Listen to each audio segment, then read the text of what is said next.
போகர் சித்தர் பிறப்பிலிருந்து ஜீவ சமாதி வரை ஆழமான மரபு, வரலாறு மற்றும் ஆன்மீக உள்பயணம். அண்டத்தின் ஆதியில் ஒளி இல்லை, இருள் இல்லை.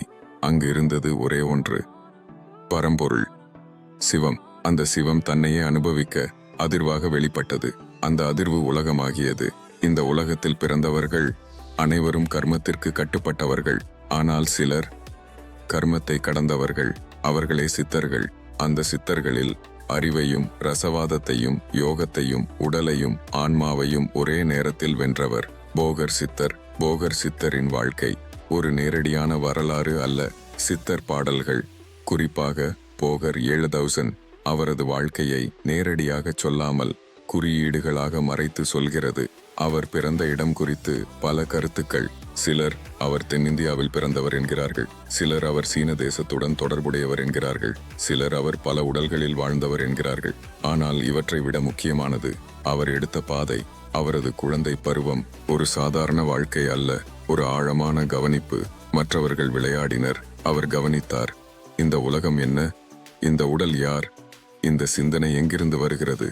இந்த கேள்விகள் அவரை அமைதியாக விடவில்லை, அவை அவரை தேட வைத்தது. அந்த தேடல் அவரை குருவிடம் கொண்டு சென்றது. காலாங்கிநாதர் சித்தர் மரபில் மிக முக்கியமான குரு.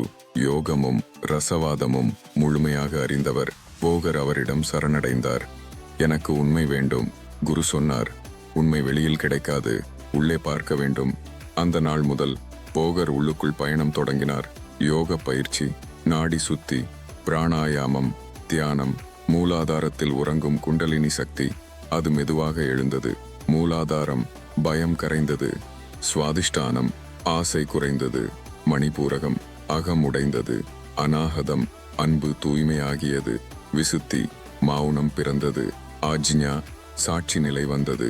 சஹசிராரம் அங்கு அவர் கரைந்தார். இந்த அனுபவம் ஞானம். அவர் தன்னை அறிந்தார். ஆனால் அவர் அங்கேயே நின்றுவிடவில்லை. அவர் உலகத்திற்கு உதவ முடிவு செய்தார். அவர் ரசவாதத்தில் இறங்கினார். மூலிகைகள், கனிமங்கள், விஷப்பொருட்கள் இவற்றை ஆய்வு செய்தார். சுத்திகரித்தார், மாற்றினார்.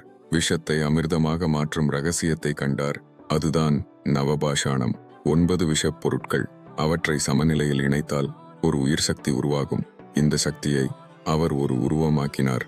பழனிமலை, அங்கு முருகன் உருவம். அந்த சிலை கல்லல்ல, ஒரு ரசவாத அதிசயம். அந்த சிலையில் இருந்து வரும் அபிஷேக நீர் மருந்து என்று கருதப்பட்டது. ஆனால் அதன் உள்ளார்ந்த அர்த்தம் 9 விஷங்கள், மனிதனின் 9 குறைகள். காமம், கோபம், லோபம், மோகம், மதம், மாட்சரியம், அவித்யா, அகம், பயம். இவற்றை சுத்திகரித்தால் மனிதன் தெய்வமாக மாறுவான். அந்த நிலை முருகன். போகர் காயகல்பம் செய்தார். உடலை நீண்ட காலம் பாதுகாக்கும் முறைகள், மூலிகை மருந்துகள். அவர் உலகம் முழுவதும் பயணம் செய்தார். சீன தேசம் வரை சென்றார் என்று மரபு கூறுகிறது. அங்கு யோகமும் மருந்தும் பரப்பினார். அவர் பல சீடர்களை உருவாக்கினார். அவர்களில் முக்கியமானவர் புலிப்பாணி சித்தர். ஆனால் இறுதியில் போகர் உணர்ந்தார், உடல் நிரந்தரம் அல்ல. அவர் முழுமையாக உள்ளுக்குள் திரும்பினார். பழனி மலைக்குள் ஒரு குகை. அங்கு அவர் அமர்ந்தார். சுவாசம் மெதுவானது, மனம் அமைதியானது. அவர் தன்னை முழுவதும் விட்டார். அந்த நிலை ஜீவ சமாதி. அவர் உடல் மறையவில்லை, அவர் அதில் கரைந்தார். அவர் இன்றும் அங்கே இருப்பதாக மரபு கூறுகிறது. ஆனால் உண்மை அவர் வெளியில் மட்டும் இல்லை, உன் உள்ளத்தில். நீ உன்னை கவனிக்கும் போது அவர் வெளிப்படுகிறார். நீ மனதை கடக்கும் போது அவர் உணரப்படுகிறார். போகர் ஒரு மனிதர் அல்ல, ஒரு நிலை. அந்த நிலை அடைய உள்ளே செல். சுவாசத்தை கவனி, மனத்தை கவனி. ஒரு நாள் அது நின்றுவிடும். அந்த தருணத்தில் நீ இல்லை. அது பயமில்லை, அது விடுதலை, அது சிவம். அந்த நிலை அடைந்தால் போகர் நீ. அமைதி, அமைதி, அமைதி.